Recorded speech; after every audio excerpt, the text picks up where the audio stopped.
Like and subscribe my channel and press the bell icon for latest update.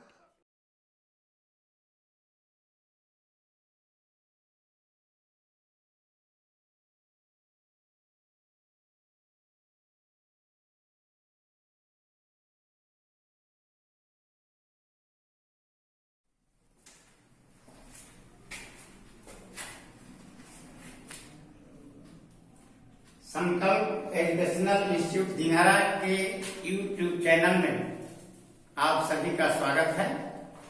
आप हमारे video को subscribe करेंगे, like करेंगे और इसको शेयर भी करेंगे ताकि आपको इस वीडियो का अपडेट हमेशा मिलता है। तो चलिए जय प्रक्रम का दूसरा पार्ट यानी श्वसन, जैसा कि पहले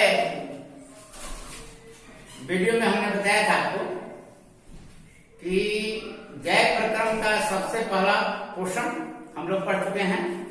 आज हम लोग पढ़ेंगे जय प्रक्रम का दूसरा भाग श्वसन। श्वसन क्या है कि श्वसन वो सम्मिलित समस्त क्रियाओं का सम्मिलित रूप है जिसमें ऑक्सीजन ग्रहण किया जाता है। वो ऑक्सीजन कोशिकाओं तक हमारी पहुंचता है और उस ऑक्सीजन का उपयोग कोशिकीय ईंधन के ऑक्सीकरण विभिन्न एंजाइम के द्वारा होता है उपस्थिति में, जिससे ऊर्जा जो मिलती है वह एटीपी के रूप में संचित हो जाती है और कार्बन डाइऑक्साइड गैस बाहर निकलती है। तो इस तरह से हम कहेंगे कि श्वसन वो सम्मिलित समस्त क्रियाओं का रूप है, वो समस्त क्रियाएं हैं का ये सम्मिलित रूप है जिसमें ऑक्सीजन का अंतर्ग्रहण किया जाता है, ऑक्सीजन लिया जाता है। उस ऑक्सीजन का कोशिकाओं में संचित खाद्य पदार्थ या पचित खाद्य पदार्थ जो कोशिकाओं में उसका ऑक्सीकरण होता है और ऑक्सीकरण के फलस्वरूप क्या होता है, ऊर्जा मुक्त होती है जो एटीपी के अणुओं में संचित हो जाती है और कार्बन डाइऑक्साइड गैस निकलती है। यानी जो श्वसन है वो 3 स्टेज में पूरा होता है। पहला जिसमें कहते हैं श्वासोच्छ्वास, श्वासोच्छ्वास, प्रश्वास और उच्छ्वास, प्रश्वास और दूसरा है उच्छ्वास, उच्छ्वास जिसमें ऑक्सीजन ग्रहण किया जाता है और इसमें कार्बन डाइऑक्साइड बाहर छोड़ा जाता है। इस दोनों का सम्मिलित रूप है क्या, श्वासोच्छ्वास। दूसरा गैसों का परिवहन, गैसों का परिवहन, गैसों का परिवहन मतलब ऑक्सीजन एंड कार्बन डाइऑक्साइड। और तीसरा है कोशिकीय श्वसन, कोशिकीय श्वसन। यही ऑक्सीजन जब कोशिका पहुंचता है तो कोशिका के अंदर संचित खाद्य पदार्थ C6H12O6 प्लस ऑक्सीजन, इसका विखंडन होता है CO2 प्लस H2O में और प्लस एनर्जी मिलती है। तो हम लोग ये देखेंगे कि श्वसन जो है कैसे होता है विभिन्न जीवों में। सबसे पहले हम लोग ये समझें कि श्वसन 2 प्रकार से होते हैं, 2 तरीका है, 2 तरह का श्वसन है। एक अवायवीय, नाम से स्पष्ट है, अमान्य, जिसमें एब्सेंस ऑफ ऑक्सीजन, ऑक्सीजन की अनुपस्थिति, ध्यान दिएगा, अनुपस्थिति, और इसमें है ऑक्सीजन की उपस्थिति। ऑक्सीजन की अनुपस्थिति में श्वसन, इसलिए उसको क्या कहेंगे, अवायवीय। यानी इसको हम परिभाषित कर सकते हैं कि अवायवीय श्वसन वह श्वसन है जिसमें ऑक्सीजन की अनुपस्थिति में श्वसन की क्रिया होती है और यह क्रिया होती है आपको साइटोप्लाज्म में, कोशिका द्रव्य में, और जिससे बनता है पाइरुवेट। पाइरुवेट किससे? ग्लूकोज से। ध्यान देना, ग्लूकोज अणु का विखंडन होता है पाइरुवेट। पाइरुवेट के दो अणु का निर्माण होगा। पाइरुवेट के दो अणु का निर्माण, यानी सर्वप्रथम कोशिका के अंदर, कोशिका द्रव्य में ग्लूकोज का आंशिक विखंडन होता है, जिसके फलस्वरूप 3 कार्बन वाले कंपाउंड, जिसको हम लोग कहते हैं पाइरुवेट या पाइरुविक एसिड, के 2 अणु का निर्माण होता है। 2 अणु बनते हैं यहाँ पर। 2 molecules of pyruvate is form. एक ग्लूकोज के अणु से 2 अणु पाइरुवेट बनते हैं। अब देखिए,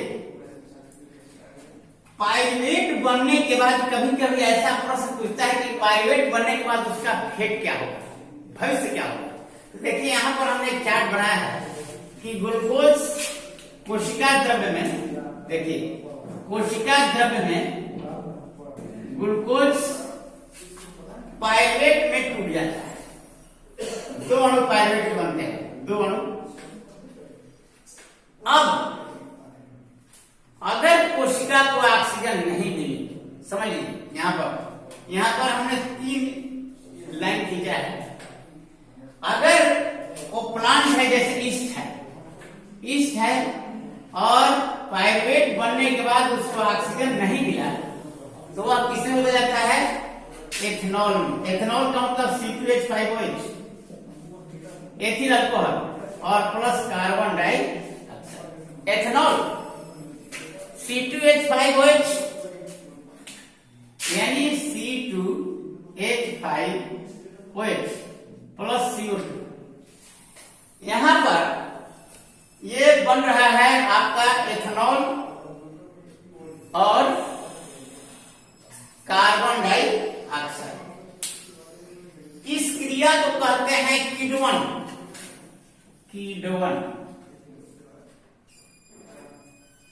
फर्मेंटेशन कहता है,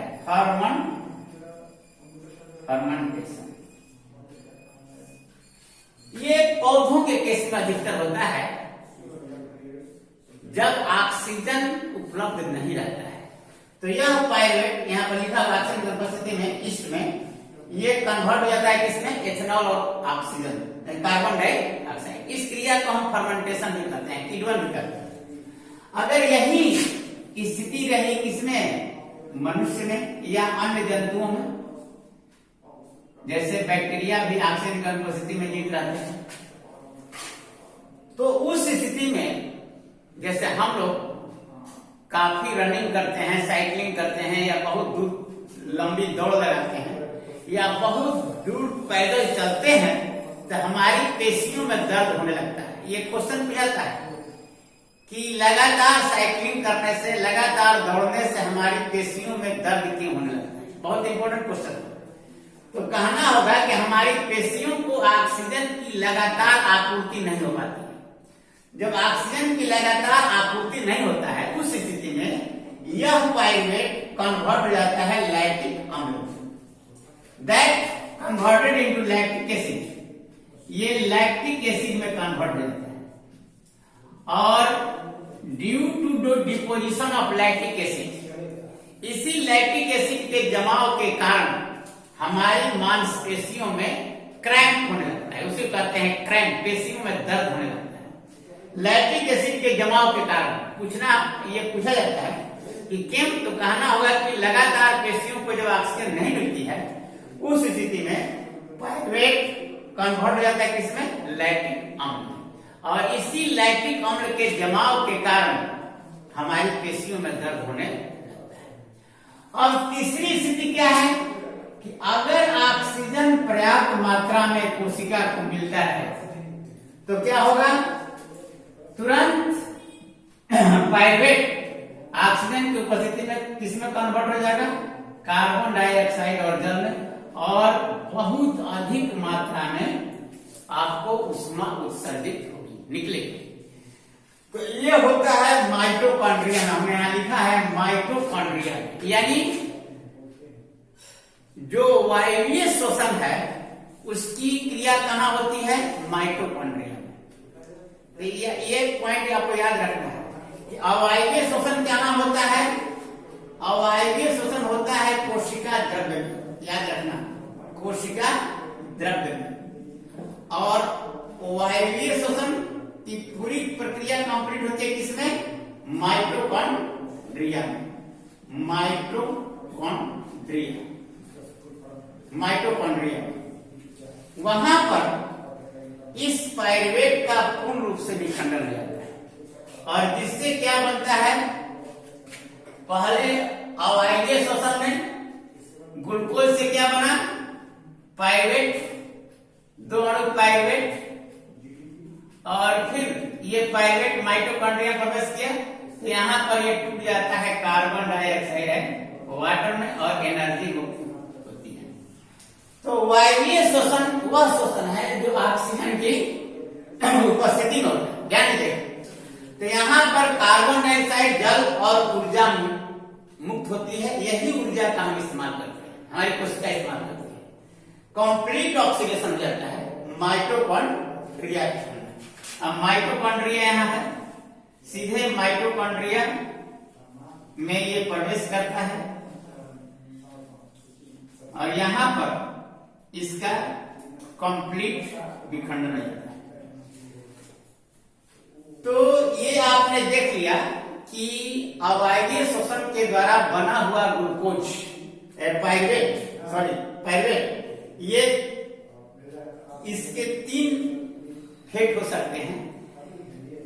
पौधों में अगर ऑक्सीजन की अनुपस्थिति रहे तो बन जाएगा एथेनॉल। जंतुओं में ऑक्सीजन की अनुपस्थिति रहेगी तो क्या बन जाएगा? लैक्टिक अम्ल। और यदि ऑक्सीजन की पर्याप्त मात्रा लगातार कोशिका को मिलती रहे तो क्या होगा? उस स्थिति में बनेगा क्या? कार्बन डाइऑक्साइड, जल और एनर्जी मुक्त होगी। तो यहां पर आप देखिए कि कोशिकीय शोषण जो होता है माइटोकॉन्ड्रिया में पूर्ण रूप से इसका शोषण कंप्लीट हो जाता है, जिसमें आपका जो ग्लूकोज है यह टूट जाता है पूर्ण रूप से और इस शोषण के दौरान 38 अणु एटीपी का निर्माण, 1 एटीपी बनता है। अब आगे हम लोग चलेंगे कि शोषण जो है ये भिन्न भिन्न जीवों में शोषण अंग कौन कौन से होते हैं? शोषण अंग जैसे त्वचा द्वारा, इसके बाद ट्रैकिया द्वारा, इसके बाद फेफड़ा द्वारा। अब केचुआ को ले लीजिए, ये मिट्टी के अंदर आता है, इसकी मॉइस्ट स्किन होती है जिसमें ऑक्सीजन का एब्जॉर्प्शन होता है। अर्थवर्म, केचुआ या मेढक भी त्वचा के द्वारा शोषण करता है। कुछ इंसेक्टों में अधिकतर एक शोषण अंग होता है ट्रैकिया। ऐसे ये ट्रैकिया है, ये प्रवेश कर जाता है आपकी उसके मसल्स में रहता है, यहाँ फ्लूइड रहता है, ये सीधे ऑक्सीजन आता है और कार्बन डाइऑक्साइड, इसको कहते हैं ट्रैकिया। जैसे केचुआ के देखिएगा आपका 3 चट्टा में देखिएगा, यहाँ पर स्पाइरल है, यहाँ पर छिद्र होता है और यहाँ से ट्रैकिया निकलता है, इसको कहते हैं स्पाइरल्स और ये इसको कहते हैं ट्रैकिया। तो इंसेक्ट में शोषण क्या है? ट्रैकिया। अब मछली में देखिए, मछली में कौन सा होता है? मछली का ये अंग है, ये क्या है? ये गिल्स है, इसको कहते हैं गिल्स। गिल्स के द्वारा मछलियों में क्या होता है? शोषण होता है। गिल्स, तो गिल्स क्या करता है कि मछली पानी मुंह से लेती है, इसमें जाता है और यहाँ से बाहर निकल जाता है गल पर से। तो इस गिल्स में क्या होता है? रक्त नलिकाओं का जाल बिछा हुआ, ध्यान दीजिए। इसमें ऑक्सीजन के अवशोषित कर लेता है और कार्बन पानी में छोड़ देता है। जिससे गिल्स के द्वारा जितने जलीय जंतु हैं इसको कहते हैं क्लोन, इसके अंदर रक्त नलिकाओं का जाल है जिसके द्वारा श्वसन क्रिया संपन्न होती है, उसको कहते हैं गिल्स। इसके साथ साथ स्तनधारियों में यह बहुत से जंतु हैं जिसमें मुख्य अंग है फेफड़ा।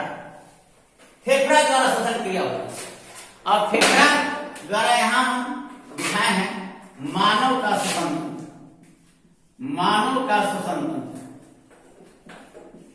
मानव का श्वसन तंत्र। देखिए मानव में फेफड़ा है, यहां से ये नासिका छिद्र है, समझिए ये चैम्बर है नासिका आवेश, जो नाक जो है यहाँ पर ये दो भाग में बटा हुआ है, ध्यान दीजिएगा। और इसके नेजल चैम्बर इसको कहते हैं। इसका अगला भाग जो प्रकोष्ठ कहा जाता है, इस पर हेयर होता है, ध्यान दीजिएगा हेयर। ये इसकी जो इपिथेलियम वॉल है इसमें हेयर्स होते हैं जो हवा में आए हुए धूल कण वगैरह को क्या करता है, छान देता है और इसमें म्यूकस का बराबर स्राव होते रहता है, जिससे क्या हो जाता है उसमें चिपक जाता है। अब यहाँ जो चैम्बर पीछे की ओर है इसमें ऊपर की ओर घ्राण क्षेत्र है जो ऑल्फैक्टरी कहते हैं, जहां पर सूंघने की जो होती है, और नीचे जो है रिस्पायरेटरी है, ये रिस्पायरेटरी नीचे की ओर आ करके देखिए आपको बताए थे कि ग्रसनी में दो छिद्र होता है, एक गलेट और दूसरा ग्लॉटिस। तो एक खुलता है फूड पाइप में, फूड पाइप मतलब जो भोजन की नली है, और दूसरा खुलता है ट्रैकिया, श्वास की नली से कहते हैं। तो यहां पर ग्लॉटिस है, ग्लॉटिस के ऊपर एक ढक्कन जैसा होता है उसको कहते हैं इपीग्लॉटिस, और नीचे देखिए फूला हुआ जो भाग है ये इसको कहते हैं लैरिंग्स, ये लैरिंग्स इसको कह सकते हैं लैरिंग्स, स्वर यंत्र। यहां पर हवा जब प्रवेश करता है तो इसमें क्या होता है, कंपन होता है, इससे स्वर निकलता है, उसको कहते हैं स्वर यंत्र। ये नीचे की ओर जब आती है देखिए यहां पर ऐसे, तो आने के बाद ये देखिए यहां पर कार्टिलेजिनस रिंग है, कंप्लीट नहीं है, इनकम्प्लीट है।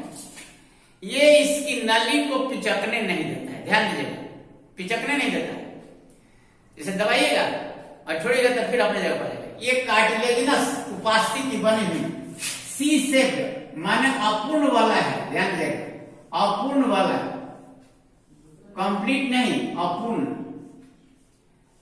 तो ये नीचे आ करके दो भाग में बढ़ जाती है, प्रत्येक फेफड़े में प्रवेश करती है, ध्यान दीजिएगा, ये प्रत्येक फेफड़े में प्रवेश कर रही है, लेकिन इसमें भी कार्टिलेजिनस रिंग है, देखिए रिंग, इसको कहते हैं ब्रोंकस, ब्रोंकस, ब्रोंकस, ब्रोंकस,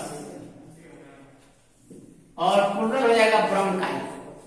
ये ब्रोंकस आगे जाकर के जब फेफड़े में पहुंचती है तो अनेक शाखाओं में बढ़ जाती है। इन शाखाओं को क्या कहते हैं, ब्रोंकियोल्स, ब्रोंकियोल्स। और ब्रोंकियोल्स पतली पतली शाखाओं में बढ़ करके एक छोटे छोटे चैम्बर में खुलती है, इसको क्या कहते हैं, एल्वियोलाई, वाई कोष्ठक। ये एल्वियोलाई जो है, ये सभी एल्वियोलाई इसको एल्वियोलाई कहते हैं।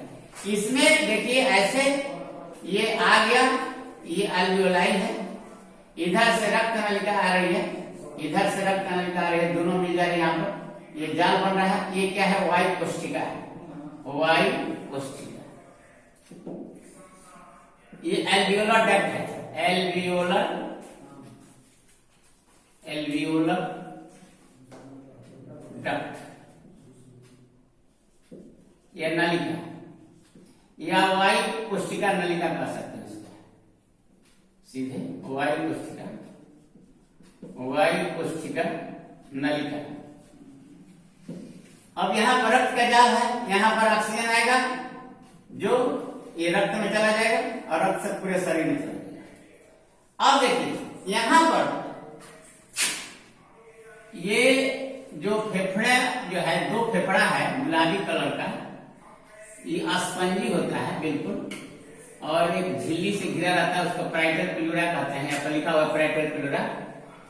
अब क्या है कि श्वसन की क्रिया कैसे होती है? श्वसन की क्रिया, ये तो हो गया उसका श्वसन तंत्र। इसमें है प्रश्वास और दूसरा है उच्छ्वास। अब देखिए ये मैकेनिज्म है, क्रिया विधि, श्वसन की क्रिया विधि, कैसे सांस लेता है कोई व्यक्ति, कैसे सांस लेता है। सांस लेने की जो क्रिया विधि है, ध्यान दीजिएगा, क्रिया विधि। तो देखिए सबसे पहले इसमें 3 भाग होता है। क्या काम करता है? जैसे यहां पर डायफ्राम है, यहां पर डायफ्राम। अब क्या होता है कि पहले जो हमारी पसली जो है ऐसे ऐसे, इसमें ये जो हमारे रिब्स हैं होती हैं पसली, इनके बीच में ऐसे मसल्स हैं, ध्यान दीजिएगा।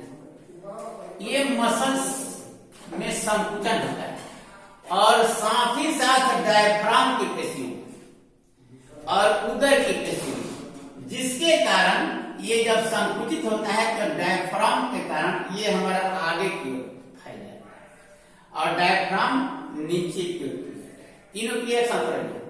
उदर की पेशियों संकुचित होती है, डायफ्राम नीचे को जाता है और पेशियों जो पसली की पेशी है ये जब सिकुड़ती है तो ये भाग आगे की ओर बढ़ जाता है, जिससे क्या होता है कि फेफड़े का जो आयतन है वो क्या हो जाता है? बढ़ जाता है, जिससे इसके अंदर के हवा का दबाव कम हो जाता है। जब हवा का दबाव कम हो जाता है तो ऑक्सीजन इसके अंदर प्रवेश करता है। इसको कहते हैं प्रश्वास। यही मैकेनिज्म है, क्रिया विधि है, कैसे श्वसन क्रिया होती है। तो पहला नंबर पेशियों में, रिब्स की पेशियों में संकुचन और डायफ्राम की पेशियां और उदर की पेशियां, जिससे क्या होता है कि वक्ष गुहा का आयतन बढ़ता है और वक्ष गुहा के आयतन बढ़ने से हमारे फेफड़े का भी आयतन बढ़ता है, जिससे अंदर की हवा का दबाव कम हो जाता है, जिससे बाहर से हवा खींचते हैं। और यही क्रिया जस्ट रिवर्स जाती है किसमें? उच्छ्वास। पेशियां जो पसली की हैं वो ढीली पड़ जाती हैं, डायफ्राम ढीली हो जाती है, उदर की पेशियां ढीली हो जाती है, जिससे क्या होता है कि यह ऊपर की ओर डोम सेट हो जाता है। डायफ्राम, ये डायफ्राम ऊपर की ओर आ जाता है, जिससे इस फेफड़े पर दबाव पड़ता है और दबाव पड़ने से वक्ष गुहा का आयतन कम हो जाता है और लंग्स पर दबाव बनता है, जिससे अंदर की हवा जिसमें कार्बन डाइऑक्साइड है वो बाहर हम छोड़ते हैं। प्रश्वास और उच्छ्वास, ये दोनों को सम्मिलित रूप से कहते हैं श्वासोच्छ्वास। ये मैकेनिज्म है। अब तीसरा है कि जब हम सांस लेते हैं, ऑक्सीजन जाता है तो उसको कैसे अंदर में कोशिका के अंदर कोशिकीय शोषण कैसे होता है। तो अब यहां से लंग्स में पहले हम देखेंगे कि लंग्स में जो आ रहा है वायु रक्त की नलिकाओं द्वारा उसका ट्रांसपोर्ट होता है। अब जैसे मान लीजिए यहां आया तो ये रक्त की नलिकाओं में एल्वियोलाई है, आई बताएं। तो ये रक्त यहां से ऑक्सीजन,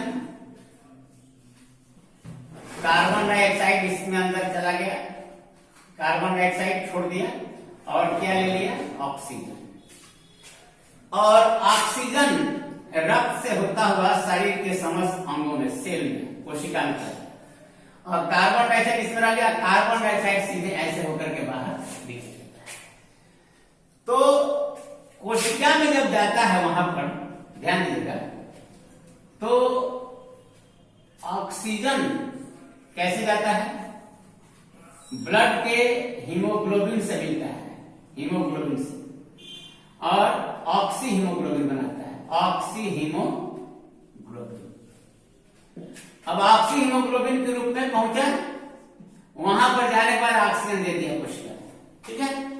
अब ऑक्सीजन जब दे दिया तो सीधे ऑक्सीजन अब क्या करेगा, भोजन के अंदर, भोजन जो कोशिका के अंदर उसको ऑक्सीकृत करेगा और CO2 plus H2O plus energy मुक्त होगी। यानी ये ऑक्सीजन हमारी कोशिका के अंदर जो पचित खाद्य पदार्थ है उसको क्या करेगा, ऑक्सीकृत करेगा और ऑक्सीकृत करने के बाद क्या बनेगा, कार्बन डाइऑक्साइड। फिर वही कार्बन ब्लड के माध्यम से कहां पर चला जाएगा, हमारे फेफड़ा में चला। अब यहाँ पर पार्शियल प्रेशर जो है कम हो जाता है, जिसके चलते अब यहाँ पर कार्बन डाइऑक्साइड इस लंग्स से बाहर और ऑक्सीजन इस लंग्स के अंदर। कार्बन डाइऑक्साइड बाहर छोड़ते हैं, ऑक्सीजन अंदर की ओर लेते हैं। इसको कहते हैं transport of gases. Transport of gases का मतलब कैसे ऑक्सीजन जाता है और कार्बन डाइऑक्साइड कैसे फेफड़े में, फेफड़ों में गैसों का आदान प्रदान। तो ऑक्सी हीमोग्लोबिन के रूप में, ऑक्सी हीमोग्लोबिन के रूप में रक्त के माध्यम से ये दोनों गैसें लंग्स से, फेफड़े से कोशिका में और कोशिका से लंग्स में ये बराबर आती रहती है। इसके बाद तीसरा स्टेप होता है कोशिकीय शोषण। कोशिकीय शोषण में पहला है ग्लाइकोलिसिस। ग्लाइकोलिसिस याद रखिएगा, ये कोशिका द्रव्य में होता है, कोशिका द्रव्य में, जिसमें पाइरुवेट बनता है, वो अपूर्ण ऑक्सीकरण पाइरुवेट। और दूसरा है क्रेब चक्र। क्रेब चक्र ये किसमें होता है, माइटोकॉन्ड्रिया, माइटोकॉन्ड्रिया में। और माइटोकॉन्ड्रिया में पूर्ण ऑक्सीकरण हो जाता है। इस चक्र को कहते हैं क्रेब चक्र, जिसमें कार्बन डाइऑक्साइड जल बनता है और एनर्जी मुक्त होती है।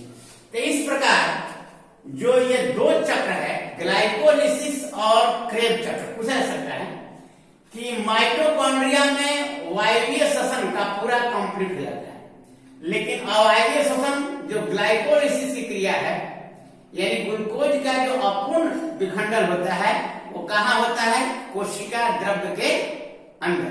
कोशिका द्रव्य में ग्लाइकोलिसिस की क्रिया होती है, यानी ग्लूकोज पाइरुवेट में विखंडित रहता है। दो अणु पाइरुवेट का निर्माण होता है और इसमें दो अणु एटीपी। अब पूछा जाता है कि अवायवीय और वायवीय श्वसन में क्या अंतर है, तो बहुत क्लियर है कि कोशिका द्रव्य में होता है और वो क्या होता है, माइटोकॉन्ड्रिया के अंदर होता है, उसमें ऑक्सीजन की उपस्थिति में होता है या ऑक्सीजन की अनुपस्थिति में होता है। इसमें मात्र दो अणु एटीपी का निर्माण होता है, उसमें 38 अणु यानी 36 अणु एटीपी का निर्माण होता है। तो इस तरह से आप ये पूरा चैप्टर जो श्वसन का है, इसमें पूरा जंतुओं में किस तरह से श्वसन होता है, श्वसन क्रिया कैसे संपन्न होती है, मनुष्य का श्वसन तंत्र का पूरा वर्णन आप पढ़िए, मनुष्य में कैसे श्वसन होती है। पाइरुवेट बनता है, उसके 3 स्टेज क्या है। पाइरुवेट बनने के बाद उसका क्या होता है, पाइरुवेट से पौधों में फर्मेंटेशन क्रिया हो जा रही है, जिससे एथेनॉल बनता है। जंतुओं में लैक्टिक एसिड बन जाता है, जिससे पेशियों में दर्द होता है। और यदि ऑक्सीजन उपलब्ध रहा, कोशिका को पूर्ण रूप से ऑक्सीजन मिला, तो माइटोकॉन्ड्रिया प्रोड्यूस करता है और पूर्ण रूप से ऑक्सीकरण होता है। इस तरह से स्टूडेंट्स इस चैप्टर को अच्छी तरह से आप देख लेंगे वीडियो के माध्यम से। अगर आपको कहीं कठिनाई होती है तो आप वीडियो में हमारे नीचे कमेंट्स करेंगे। I shall try to avoid all your difficulties। जो भी कठिनाई होगी हम उसको दूर करेंगे और ये अच्छी तरह से आप घर पर इसका निरीक्षण करके पढ़ते रहेंगे। That's all। Thanks।